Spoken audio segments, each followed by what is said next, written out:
Fala, meu lindo, minha linda, tudo bem com você? Que essa semana seja extraordinária na sua vida, que a mão do Senhor esteja sobre você, sobre a sua casa, e que essa mensagem seja uma resposta de Deus para você. Eu quero só te pedir um favor antes de começar a mensagem. Curte o vídeo, é bem rapidinho. Por que curtir? Bom, quando você curte, o YouTube entende que é um conteúdo relevante e manda para mais pessoas. Compartilha, manda nos grupos de WhatsApp. E se você ainda não é inscrito no canal, se inscreve. Toda segunda-feira, 7 horas da manhã, tem uma palavra de Deus para você por aqui. Nosso sonho é chegar a 10 milhões de pessoas. Me ajuda, faça isso se é possível. Quanto mais gente ouvindo, melhor. E o nome de Jesus é glorificado. Vamos pro vídeo.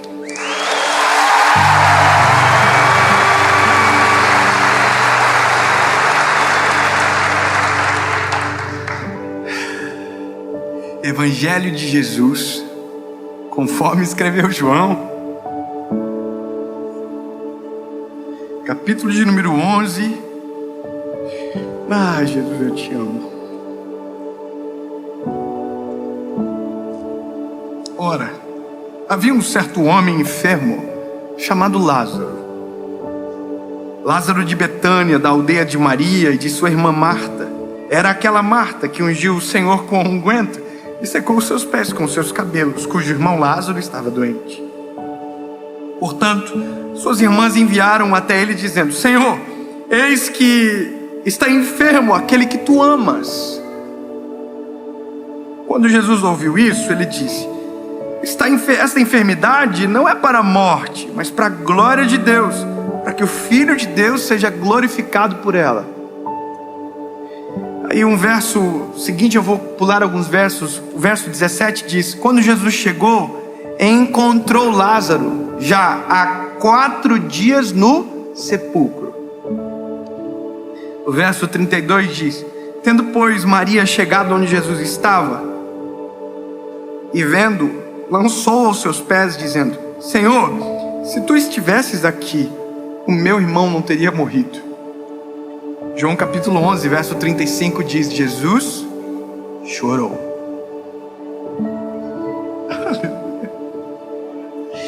Nada é impossível. Nada é impossível, nada. Aí o verso 37 diz: e alguns deles disseram: não podia este homem que abriu os olhos do cego fazer também com que este homem não morresse? Todos eles estão só falando de uma coisa: da cura da doença. Eles não estão crendo na possibilidade de uma ressurreição. Todos eles estão dizendo, Marta está dizendo, Maria está dizendo: se o Senhor tivesse chegado antes, meu irmão não teria morrido. Ela está dizendo: você tem poder para curar a doença. O que eles não sabem é que Deus tem poder para ressuscitar. Aleluia. Sabe, os homens que estão à volta, os judeus,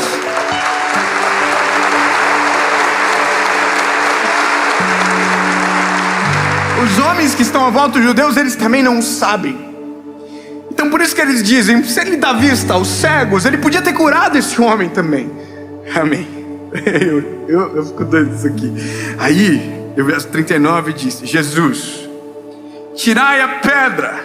Aí a Marta, a irmã daquele que estava morto, disse: Senhor, a essa altura ele cheira mal, porque ele está morto há 4 dias. Disse Jesus: se tu creres, verás a glória de Deus. Verso 43, parte B: Lázaro, vem para fora. E Lázaro saiu para fora.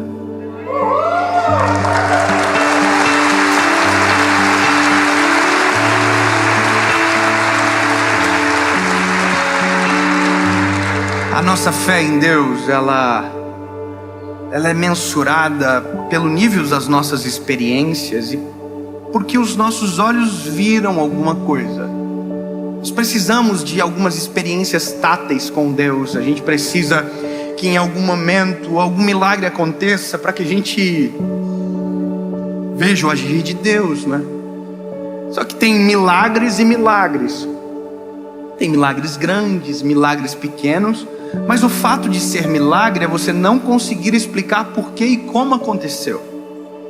Todas as vezes que Deus fez um milagre com a minha vida, com a minha família, foi milagre porque não tinha como explicar como.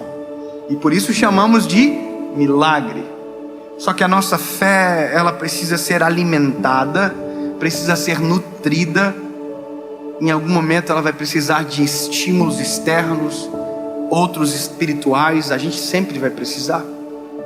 Agora, a nossa noção do poder de Deus, às vezes está muito limitado ao que a gente viu até agora, ou aquilo que a gente viveu até o presente momento, ou talvez as pequenas experiências do que talvez alguém nos contou, mas que nunca foi a nossa realidade. E eu vou te dizer, a maioria das pessoas nutrem a fé com Deus a partir da experiência do que os outros viveram, nunca daquilo que elas viveram. A minha oração sempre é: Jesus, que a minha geração tenha uma experiência contigo, porque uma experiência com Deus genuína, ela nos marca para sempre. Marca muito mais do que uma palavra pregada por alguém, marca muito mais do que uma história impactante de alguém. Não, muito melhor do que você ouviu que alguém Jesus curou, é melhor que Jesus cure você, entende? É melhor que você viva esse milagre. Então todas as calamidades que muitas das vezes acontecem na nossa vida e que a gente pensa que é para o fim, na verdade às vezes são para a glória de Deus, sempre é para a glória de Deus.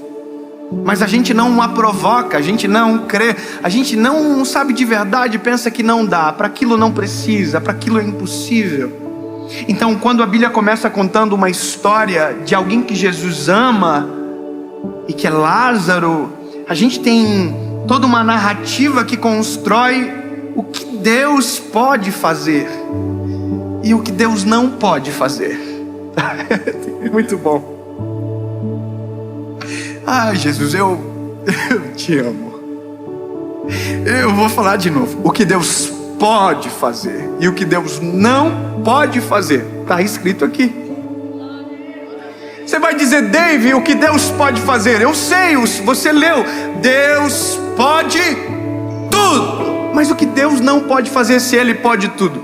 Ele não pode ignorar. Não porque não pode, porque não consegue resistir a um coração contrito e quebrantado.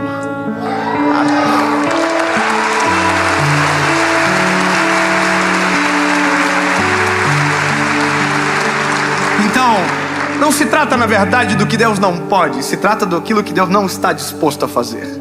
Deus não está disposto a ignorar a oração de um justo. Deus não está disposto a ignorar a perda de um amado amigo. Deus não está disposto a ver os judeus chorando, Marta chorando, Maria chorando. Sabe, Maria e Marta, uma delas, lembra, ungiu os pés de Jesus e secou com os cabelos. Então Jesus vê aquilo chorando, ela dele chorando, e a Bíblia diz que Jesus chorou. Porque, sabe, perturbou o seu coração. E não porque não podia curar, não porque não podia ressuscitar, mas porque aquilo para ele era muito agudo para as emoções.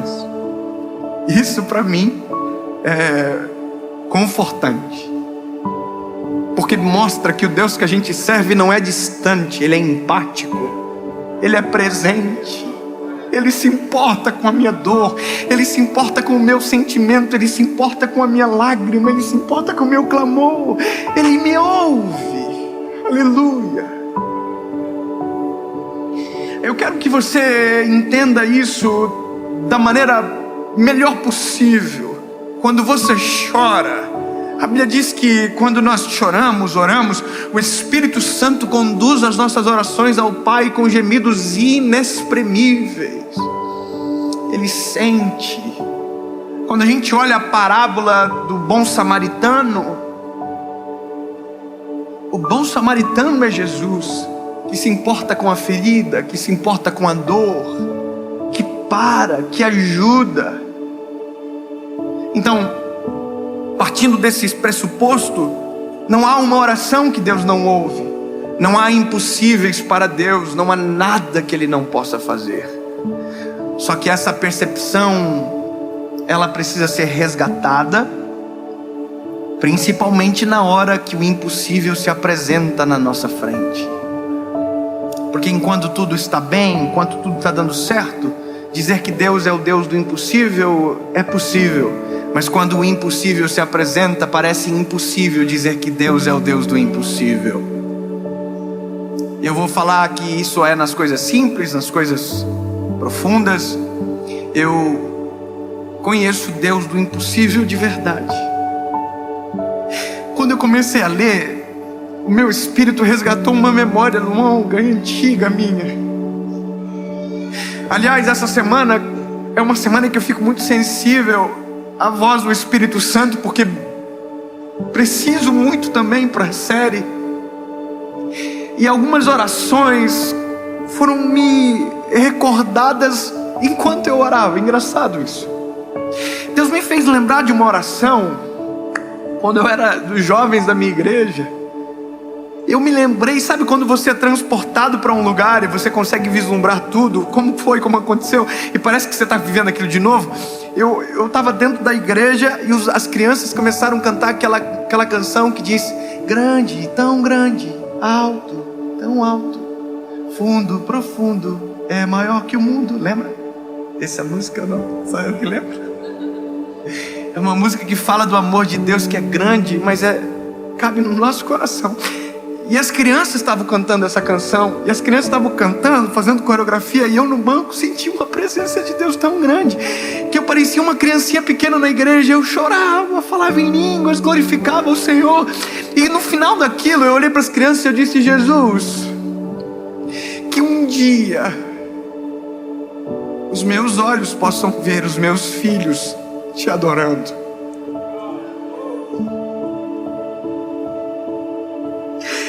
Que um dia eu possa ver, e parecia tão distante, tão longe, e agora de repente eu já tenho 3 filhos, e agora eles, só que agora eu resgato outras orações, eu começo a lembrar de todas as respostas, de todos os impossíveis. E agora, esses dias atrás, eu acho que até contei em uma das mensagens no YouTube, mas eu tive uma experiência com meu filho, com o João, muito profunda com ele, sobre impossíveis. Impossíveis que são subjetivos, porque para mim parece ser impossível, e era naquele momento, mas para alguém pode ser muito simples, mas é milagre porque não se explica, lembra? O João passou mal a noite toda, vomitou a noite toda. E quando ele acordou, a gente tem um acordo na nossa casa de falar somente a verdade, mesmo que a verdade às vezes doa de ouvir. Então a gente fala: olha filho, você vai tomar vacina. A gente não fala que vai dar uma volta e tem um golpe. A gente fala a verdade. Então a gente fala: filho, vai tomar pique e dói, mas passa. O papai toma pique, também não gosta, e também isso é verdade. Irmão, eu morro de medo. Então como que eu vou mentir pro meu filho? Então a gente tem esse acordo. E aí quando ele acordou mal, vomitando muito, eu chamei ele e falei: filho, olha só, se você não melhorar, o papai vai ter que te levar no hospital. Aí, irmão, falar isso para um filho, quem é pai sabe aqui o que eu estou falando, né? Se a gente pudesse tirar a doença do nosso filho e colocar na gente, a gente fazia. Aí quando eu falei para ele no hospital, ele já marejou os olhinhos na hora. Aí eu falei para ele: filho, olha, e aí você vai ser examinado, provavelmente você vai ter que tomar um sorinho, filho, na veia, vai ter que colocar uma agulhinha. Vai doer um pouquinho, mas vai passar. Mas aí você vai ficar bonzinho, filho. Aí ele começou a chorar e falou: papai, eu não quero ir para o médico. E aí o meu lado pai, frustrado, conectou-se com o lado homem de Deus, que já viu milagres acontecendo. E sabe, eu olhei para o meu filho e disse: filho, tem uma saída. Isso é difícil fazer. Eu falei: filho, tem uma saída. A saída é a gente orar e o papai do céu curar você. Se o papai do céu te curar, filho, você não precisa ir para o hospital. Mas se o papai do céu achar que por bem a gente vai para o hospital, não tem problema. Quando eu falei isso, passou um filme na minha cabeça de todas as vezes que Deus se mostrou para mim, de todos os milagres que eu já vivi. Só que agora era o meu filho que precisava de um milagre, pequeno, mas precisava. E aí eu falei: vamos orar com o papai. Ele já sabe como funciona. Ele fechou o olhinho e ele falou isso aqui: papai do céu, cura eu. E eu disse: Deus, me permite te apresentar ao meu filho dessa maneira. me permite que o meu filho, Senhor, te conheça de primeira como um Deus que cura, que faz milagre, em nome de Jesus. Amém. Eu disse amém, o meu filho disse amém, e na hora, imediatamente o semblante do meu filho mudou, a cor reestabeleceu, e ele olhou para mim e disse: papai, eu tô bom.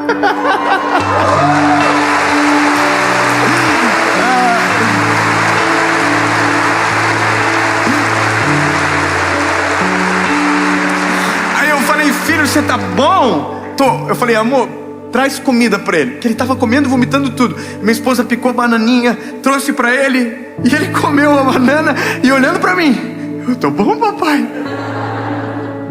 E aquela consciência dominou ele. Jesus me curou. E ele passou a semana falando: papai do céu me curou, papai do céu me curou. Eu perguntava: o que aconteceu, filho? Fala pro amigo do pai. Papai do céu curou eu. Sabe, papai do céu curou eu, até o dia que o Noah ficou doente. E sabe o que ele me disse? Papai, ora pelo Noah. Isso é um exercício. Vai ter vezes que Deus vai achar melhor não. Eu não sei quando, não sei como, mas de uma coisa eu posso sempre fazer: pedir, clamar. Sabe, Senhor, tu podes. Só que aí que mora o problema. É que às vezes a gente crê para isso, mas para aquilo que é maior a gente não acredita. E isso é o cenário do texto. É o que Marta, é o que Maria está dizendo: Jesus, o Senhor está atrasado para um milagre que o Senhor poderia fazer. Eu queria que o Senhor curasse, e agora já não dá mais para curar, porque ele está morto. Os judeus disseram a mesma coisa. Se ele cura cegos, ele poderia muito bem ter curado, mas ele chegou atrasado. E o homem já morreu. Aí Jesus diz: não, eu vou resolver. E mesmo Jesus presente, dizendo que vai resolver, que vai ressuscitar, Marta diz: não, Senhor, mas ele já está 4 dias morto, já deve estar fedendo. Não. Grava o que eu vou dizer para você. Para Deus nada é impossível. Não existe áreas da sua vida que Ele não possa ressuscitar e trazer a vida novamente. Não tem nada que foi sepultado há 3 dias, 4 dias, que Ele não possa vir e dizer: saia para fora, porque para Ele nada é impossível. Lembre-se, Deus pode tudo, mas nós só saberemos se ao invés de desistirmos, clamarmos por socorro. Se ao invés de abandonarmos, dizermos: Deus nos socorre. E Deus é socorro bem presente no dia da tribulação. Então, se está morto, há uma possibilidade de ressurreição. Se está doente, há uma possibilidade de cura. Se está desanimado, há uma possibilidade de um reânimo. Mas tudo depende do clamor e da resposta. Mas a resposta vem do Senhor. E você vai ver que aquilo que eu estou falando é verdade. Nada é impossível. Jesus olhou e disse: removam a pedra. Removam. E eles removeram a pedra. Eu imagino que quem está... Eu fico imaginando, isso para mim é inerente da mensagem, imaginar a cabeça, os olhos, a expectativa de todo mundo que está ali fora. Eles estão todos assim.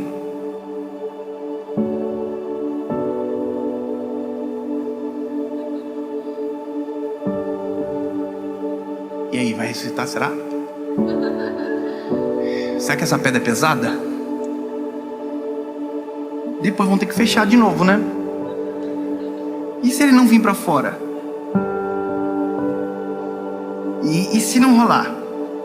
É por isso que a gente não provoca os milagres. É por isso que a gente não clama. Porque a gente diz: e se ele não quiser? E se ele não responder? E se ele não curasse meu filho? E aí? Entende? A vergonha impede a nossa fé de provocar o extraordinário. Não tenha vergonha. Se Deus não quiser, Ele não quis, mas você fez a sua parte de pedir. Você fez a sua parte de clamar. Você fez a sua parte de dizer: Deus, haja a meu favor. Talvez não seja agora, talvez seja depois de amanhã, talvez seja depois de 4 dias. ela já tinha pedido para Jesus ir até ela. Jesus não foi na hora que ela pediu. Ela já havia dito: Jesus, ele mandou um mensageiro, o irmão, que você sabe, você ama ele está doente, venha. Aí Jesus não foi no primeiro, não foi no segundo. Ou seja, a primeira oração não foi atendida, porque havia milagre maior para acontecer, e que o milagre quanto maior, mais glorifica o nome do Senhor. Eu sei que na corrida do milagre a gente às vezes não tem paciência, a gente não quer esperar, mas sim, Deus pode, e sim, esperar pode valer muito a pena, clamar vale a pena. A história termina com Jesus chegando aparentemente atrasado. Oh, lindo!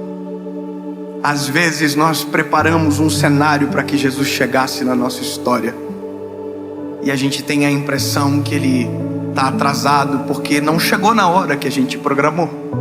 Nós oramos, e na hora que oramos Deus não respondeu, e a gente tem a ideia que talvez ele nunca mais responda.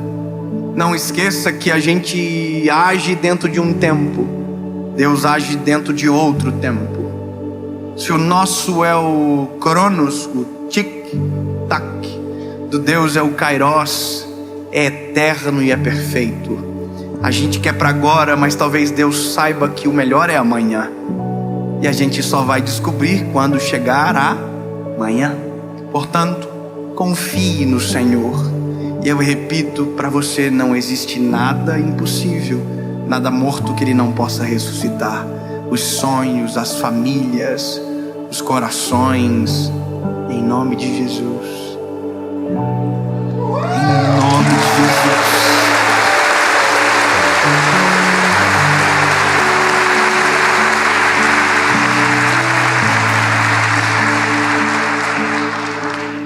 Lázaro saiu para fora. A Bíblia diz que ele estava atado, pés e mãos. Aí Jesus diz: desatem-o, tirem as ataduras.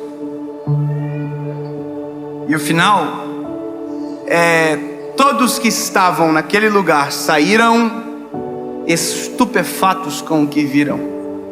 E aí aconteceu um fenômeno: alguns creram nele para a salvação.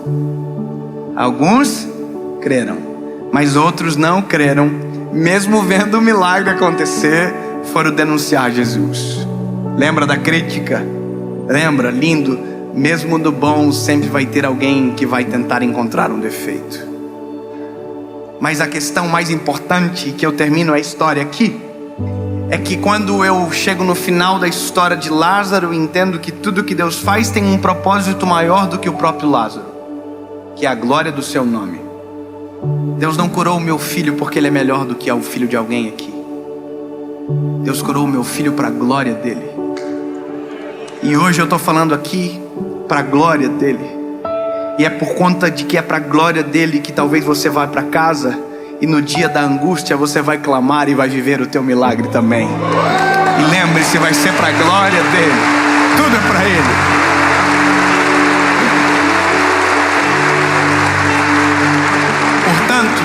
Ao invés de desistir do milagre, vamos orar pelo milagre. Deus, em nome de Jesus. Ai, lindo, é por isso que te amamos. Tu és poderoso para cumprir tudo aquilo que prometeu.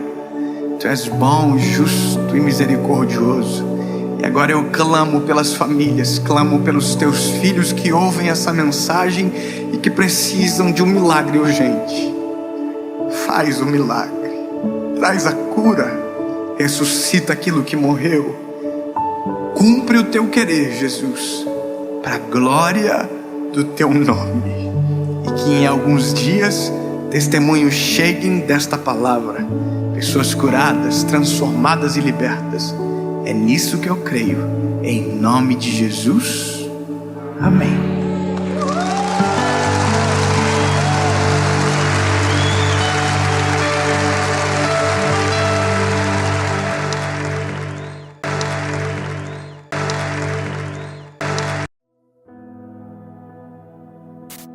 Gênesis capítulo de número 45, verso de número 1 e 2 diz: Então José não se podia conter diante de todos os que estavam com ele, e clamou: fazei sair daqui todo o varão.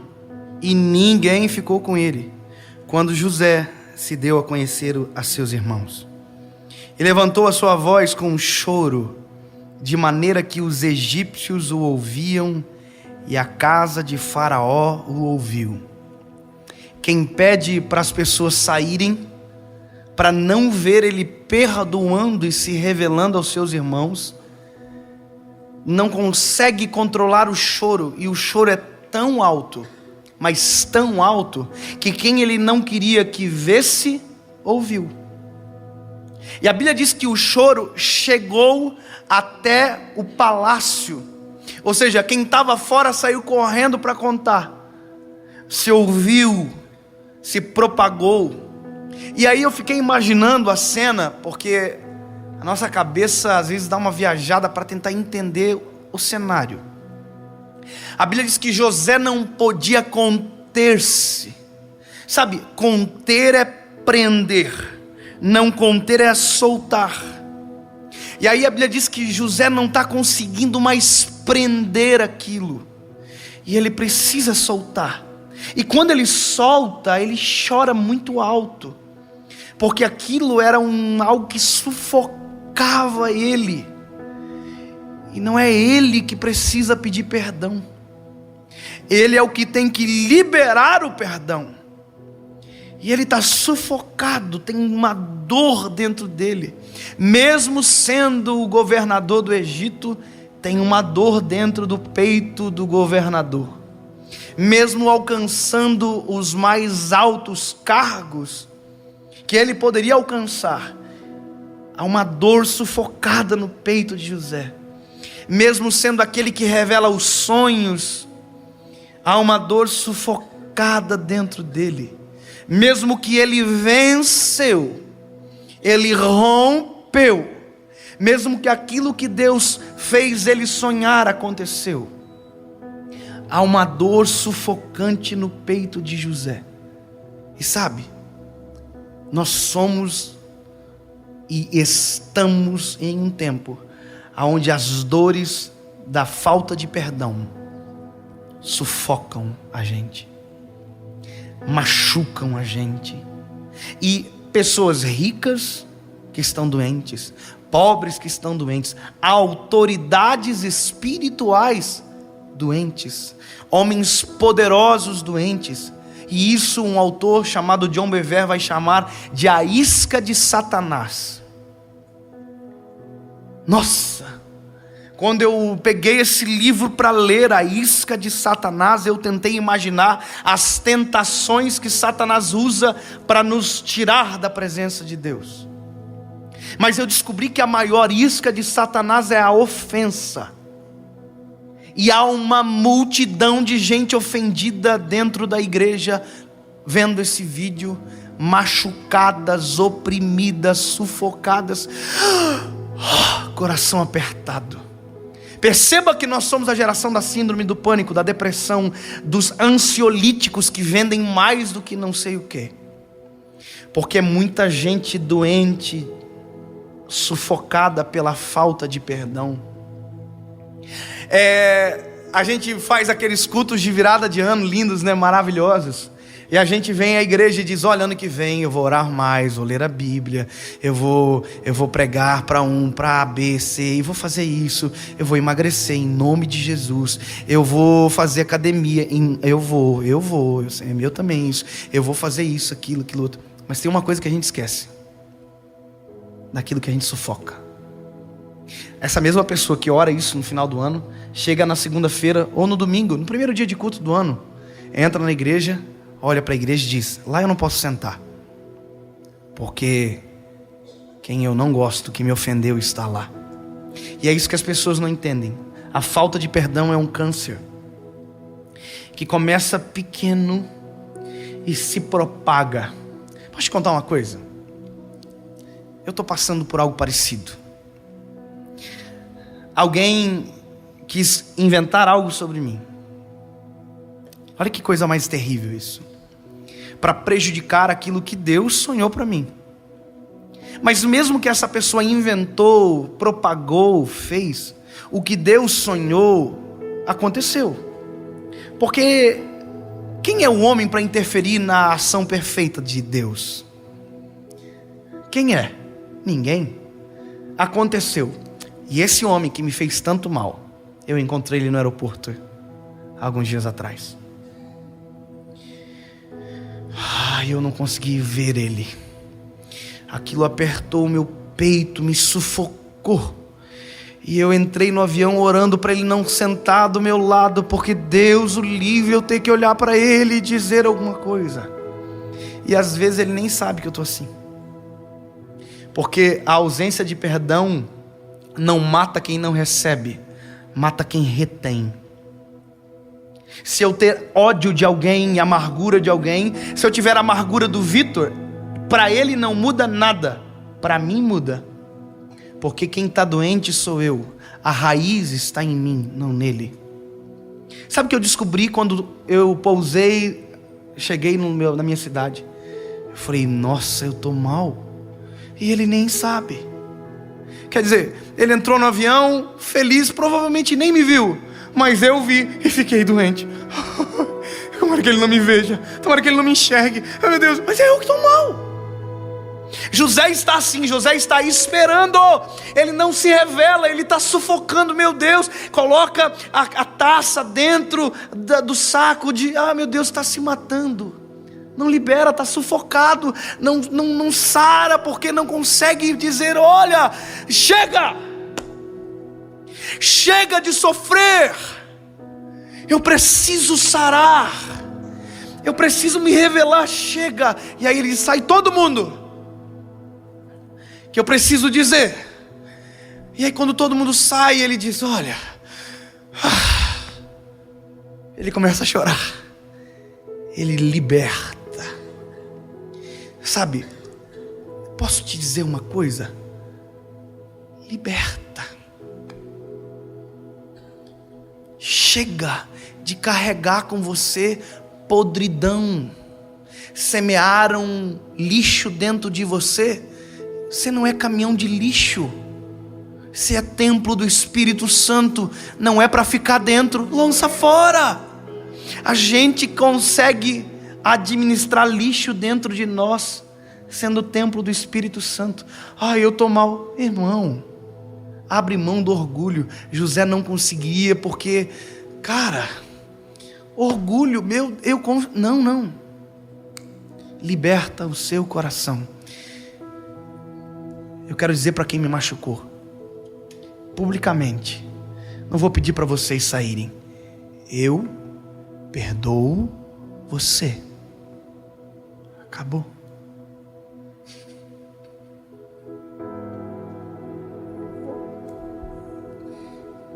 Ele não vai ouvir, mas eu preciso ouvir. Eu perdoo você. Vou ter que lembrar amanhã, talvez lembre, mas se eu lembrar eu vou dizer a mesma frase. Eu perdoo você. Eu perdoo você. Não importa, eu perdoo você. Não fui eu que errei, não importa. Eu perdoo você. Eu não vou ficar doente, porque Satanás plantou em mim maldade, ódio. Eu perdoo.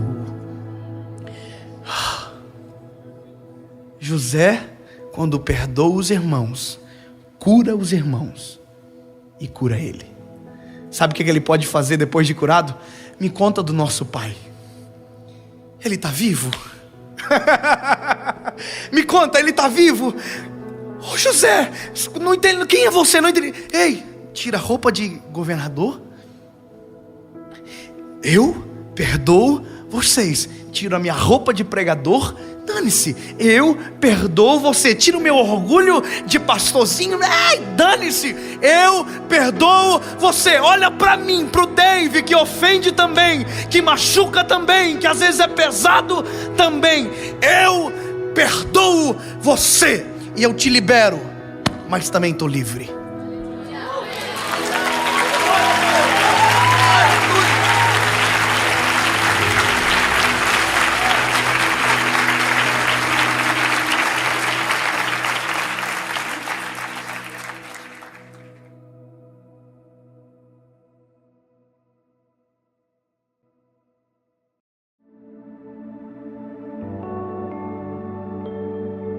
Salmos, de número 46, diz: Deus é o nosso refúgio e fortaleza, socorro bem presente na angústia, pelo que não temeremos, ainda que a terra se mude, ainda que os montes se transportem para o meio dos mares, ainda que as águas rujam e se perturbem, ainda que os montes se abalem pela sua braveza.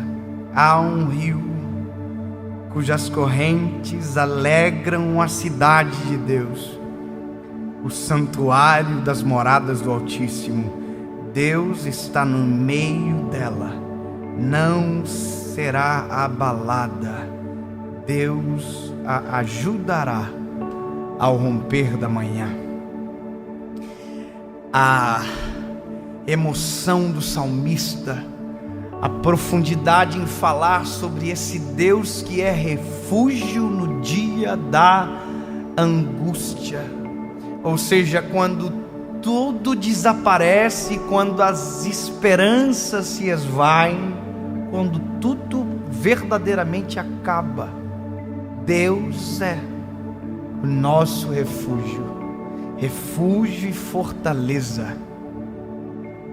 Isso é a certeza de que se você estiver no pior dia da sua vida, quando tudo aparentemente não ter mais esperança, e você correr para o Senhor, qualquer um pode te negar o auxílio, qualquer um pode te negar o abraço, qualquer um pode te negar o socorro, porém Jesus, o Senhor, não negará.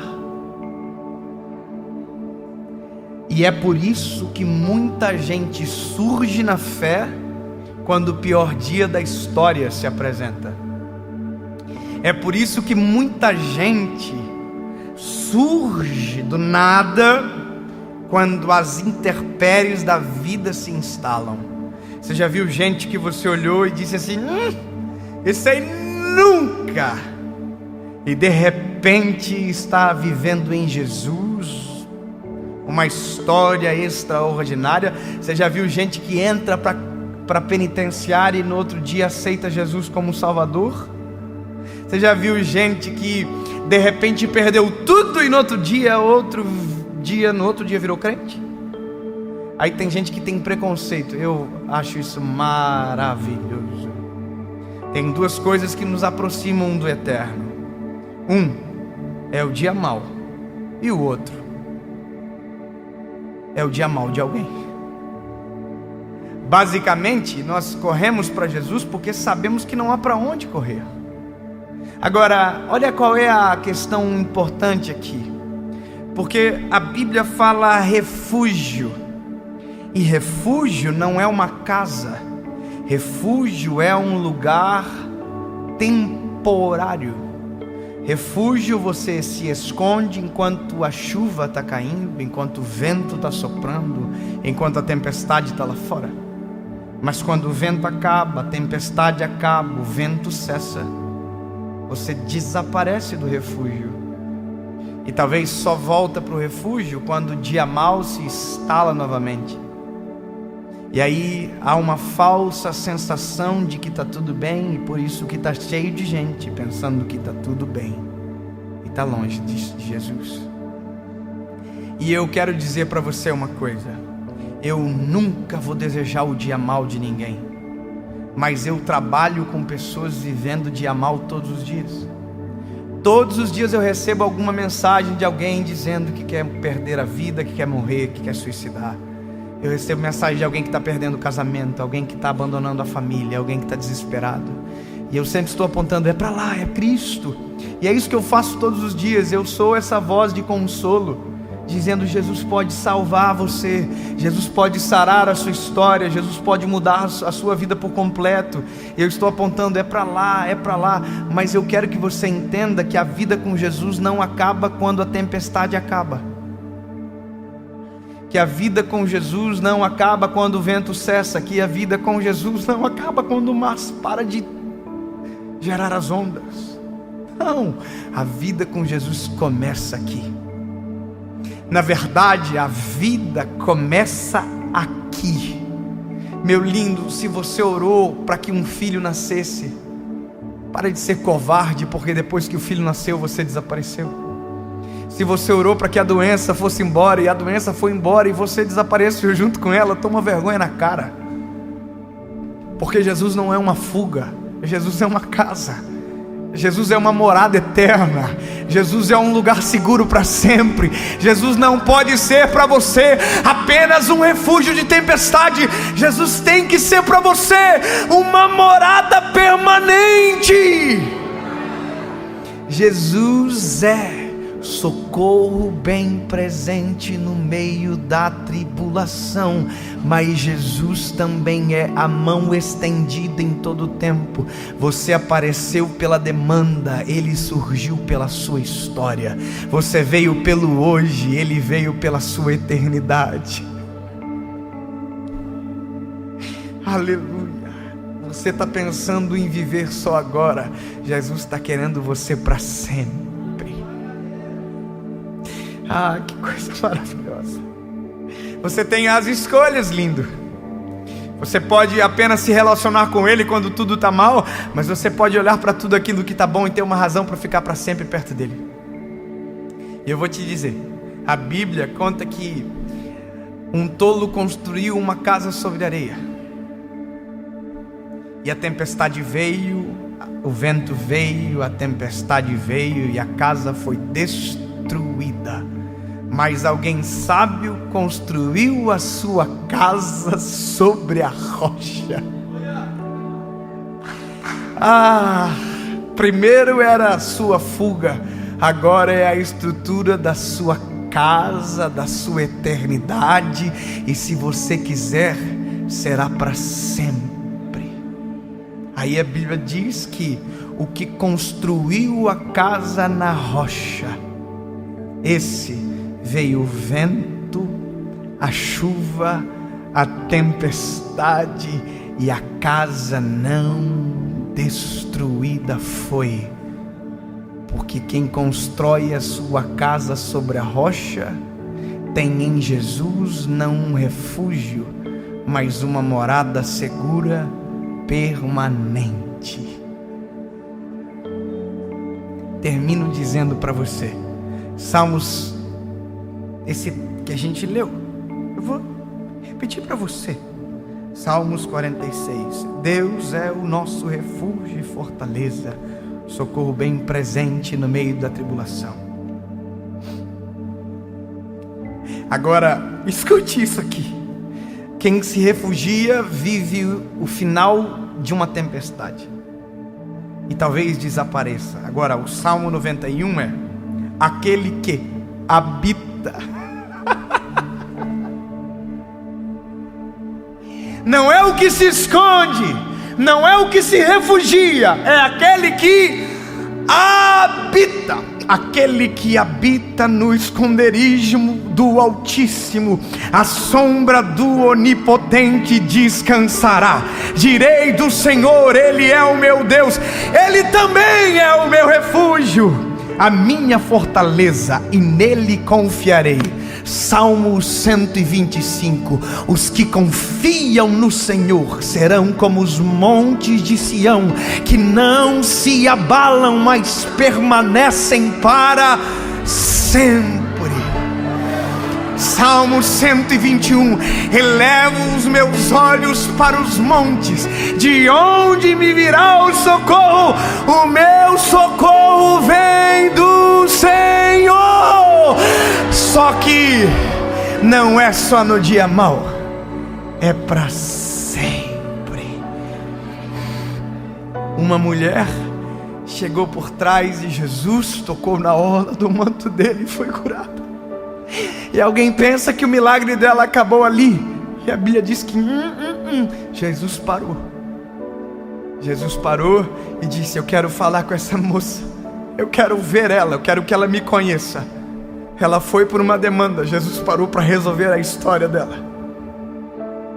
Ela se apresentou a Jesus tremendo de medo, e ela ouviu isso aqui: filha, a tua fé te salvou. Sabe o que é isso? A gente chega para Ele como um escravo sujo, às vezes enlamado até o pescoço. Ele nos cura, nos purifica, nos transforma. E no fim de tudo, olha nos nossos olhos e nos chama de filho.